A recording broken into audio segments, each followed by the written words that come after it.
I'm going to show you how you can edit your portrait photos to go from a dull, grainy image like this to a vibrant, standout photo like this.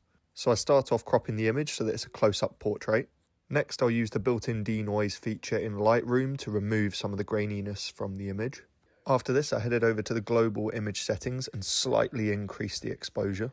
I then wanted to make some isolated changes to the subject itself, so I headed over to the mask tab and created a subject mask.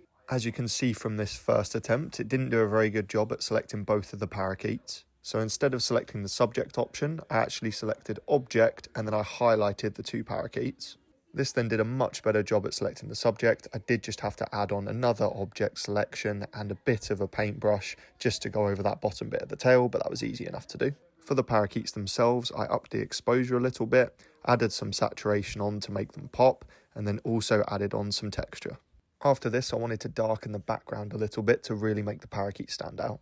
So I right-clicked the mask I just created and selected Duplicate and Invert, which created a background mask for me. And for the background, I reduced the exposure and upped the contrast, which gave me that darker look that I was going for. The next thing I wanted to do was draw the attention a bit more to the heads of the parakeet. So I created a linear gradient from the bottom of the image and then reduced the exposure on this. I then also created a linear gradient from the top of the image and again reduced the exposure on this mask.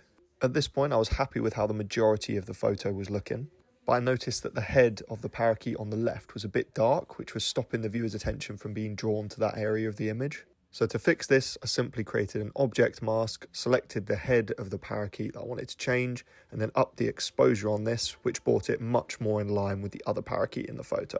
And then to make the head pop just a little bit more, I increased the saturation here slightly as well. I hope this video was helpful to you. I'll show you now the full quality before and after images so that you can see the difference between the two.